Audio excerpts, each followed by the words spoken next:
Hey guys, let's get more news about Miami Heat, but first, don't forget to subscribe and leave your like. Netflix series reveals devastating grief Jimmy Butler was playing through last season. What had typically been a time reserved for Jimmy Butler to ratchet up his efforts ahead of the playoffs instead, last season, was a time for grieving. As revealed in episodes 5 and 6 of Netflix's series Starting 5, Butler's father, Jimmy Butler Jr., passed away due to medical issues while at Mount Sinai Medical Center in Miami Beach in February. Butler visited his father on February 7 and fixed the TV in his hospital room so that he could watch the Miami Heat's game against the San Antonio Spurs that night. The Heat were 3 games over .500 at the time and pushing for a spot in the playoffs. Butler finished with 17 points, 11 rebounds, and 11 assists for his first triple-double of the season. After the game, Butler wrote the date, signed his signature on his shoes, and went back to the hospital to give them to his dad. Before leaving, Butler asked the doctor if he thought his dad would be alive when he got back from a wedding, but the doctor couldn't give Butler an answer. Butler then boarded a plane and, around 1 o'clock in the morning on February 8, received a text from his agent, Bernie Lee, asking if he had landed yet. "I was like, nobody ever texts me when I'm in the air, have I landed yet?" Butler said. "So that's when I knew my dad had passed. It's crazy that triple-double was the last game that my dad was alive." 2 weeks before the All-Star break, Butler was grieving the loss of his father off the court during a season that ultimately ended in disappointment on the court. In Miami's first game back from the break, Butler got into a brawl with several players during the Heat's game against the New Orleans Pelicans. "Athletes are human, too. We hurt and we cry and we grieve and we're angry when something is going on in our life," Butler said. "And you can't see it, just like we can't see what's going on in your life either."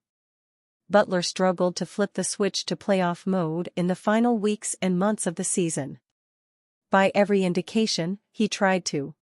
He told Bleacher Report in March that he's just different because of his ability to turn into the greatest basketball player in the world all of a sudden. Despite the public bravado, Starting 5 makes it clear that Butler was struggling to find motivation to be at his best on the court. "Right after All-Star break, my teammates, they really need me to be a lot better. I want to always answer to that call," Butler said. "But I couldn't care less about basketball right now. I don't care. It sucks to hurt. It sucks to lose people." After the triple-double against the Spurs, Butler did not record another triple-double and scored 30 points only twice over Miami's final 24 games of the season.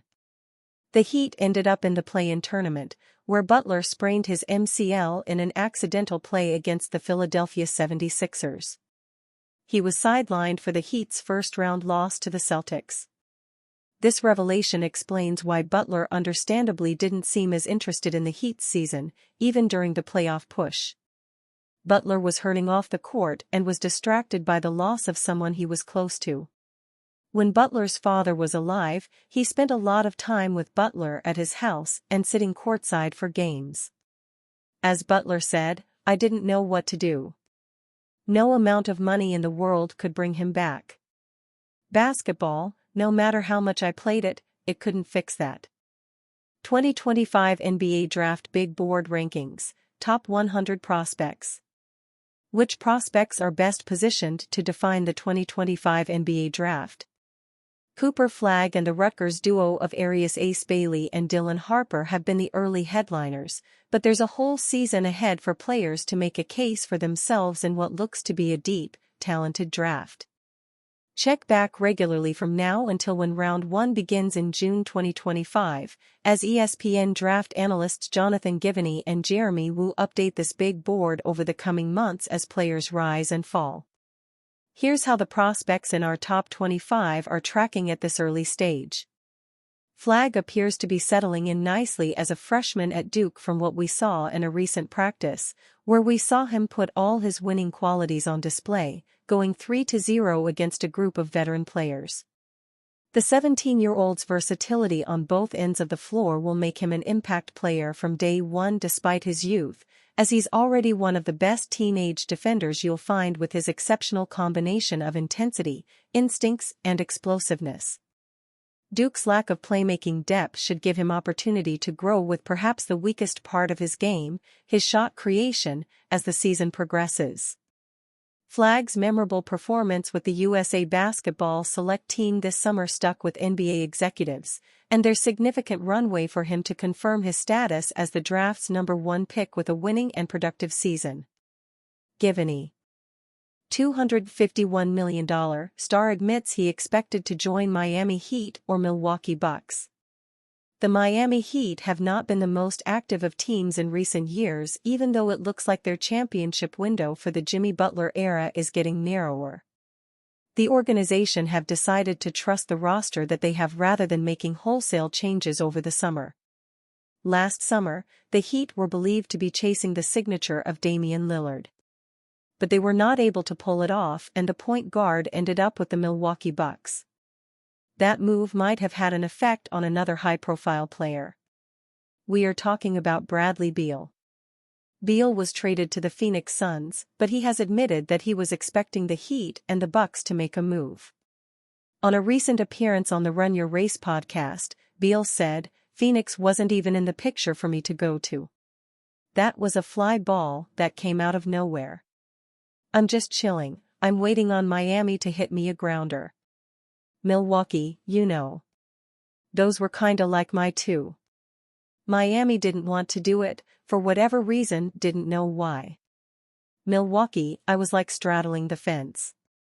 It is not hard to see why the Heat might have been reluctant to make a move for Beal. He signed a 5-year, $251 million max contract with the Washington Wizards in 2022. Beal is a good player for sure and a 3-time All-Star. But does he move the needle to the point where it would justify the Heat making that sort of investment? We are not exactly sure. Beal was eventually traded by the Wizards to the Suns, along with Jordan Goodwin and Isaiah Todd, in exchange for a package that included 4 first-round pick swaps, 6 second-round picks, Landry Shamet, and Chris Paul. We have seen Beal's numbers drop since his move to Phoenix. He averaged 18.2 points, 5.0 assists, and 4.4 rebounds last season while playing just 53 regular games. And you fan? What do you think of the situation of Bradley Beal? Leave your opinion in the comments.